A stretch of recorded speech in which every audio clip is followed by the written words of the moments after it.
যদি আপনার ঘরে আলু থাকে তাহলেই আপনি বানিয়ে ফেলতে পারেন এই মজাদার স্ন্যাক্স রেসিপি। তো চলুন আপনাদেরকে রেসিপিটি দেখিয়ে দিচ্ছি। গরম পানির ভিতরে আমি আলুগুলোকে কিউব কিউব করে কেটে দিয়ে দিলাম। এরপর ভালোভাবে ছড়িয়ে দিলাম যাতে তাড়াতাড়ি সিদ্ধ হয়। 5 মিনিটের মতো আমি সেদ্ধ করে নিব।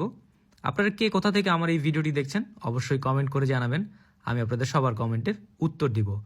5 মিনিট সেদ্ধ হয়ে যাওয়ার পরে আমি আলুগুলোকে তুলে ফেলবো, তুলে আরেকটি পাত্রে রেখে দিব। আলু সেদ্ধ হয়ে গেলে আমাদের কাজ কিন্তু শেষ হয়ে গেল না, আমাদের আরও কিছু কাজ করতে হবে। সেদ্ধ করা আলুগুলোকে একটু ঠান্ডা করে এর ভিতরে আমি দিয়ে দিব ময়দা, তারপর দিয়ে দিব কর্নফ্লাওয়ার, সামান্য লবণ, তারপর দিয়ে দিব রসুন, আদা, গুঁড়ামরিচ, এরপর সামান্য পানি।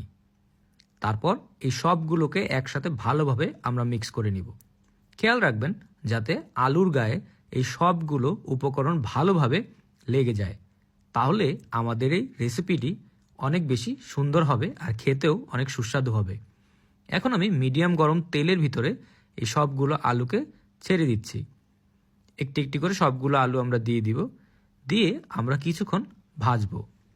ভাজা হয়ে গেলে আমরা আবার সবগুলো আলুকে উল্টে দিব, উল্টে আরও কিছুক্ষণ ভাজবো। ততক্ষণ পর্যন্তই ভাজবো যতক্ষণ পর্যন্ত এর গায়ের রং ব্রাউন কালার না হয়ে যায়। হয়ে গেলে আমরা এই আলুগুলোকে তুলে ফেলবো। অল্প ভাজলেই হয়ে যাবে, কারণ আমাদের আলুগুলো সিদ্ধ করা ছিল।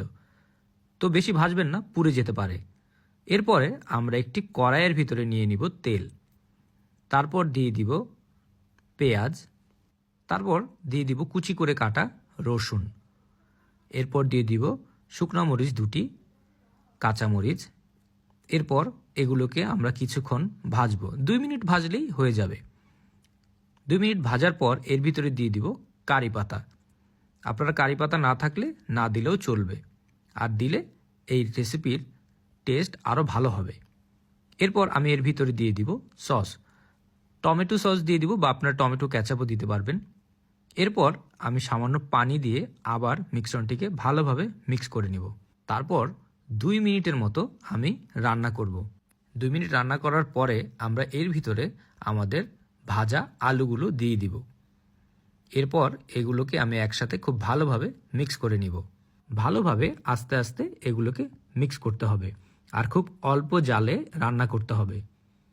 এরপর আমরা এর ভিতরে দিয়ে দিব ধনিয়া পাতা, দিয়ে আমরা ভালোভাবে মিক্স করে নিব। আমাদের রেসিপি তৈরি হয়ে গেছে। দেখতেই পাচ্ছেন খুব সহজে আমরা এরকম আলুর একটি স্ন্যাক্স রেসিপি তৈরি করে ফেললাম। এরকম মজার রেসিপি পাওয়ার জন্য টোস্টেড বাংলা পেজকে অবশ্যই ফলো করবেন। ভিডিওটি ভালো লাগলে একটি লাইক অ্যান্ড শেয়ার করতে ভুলবেন না। সবাই ভালো থাকবেন।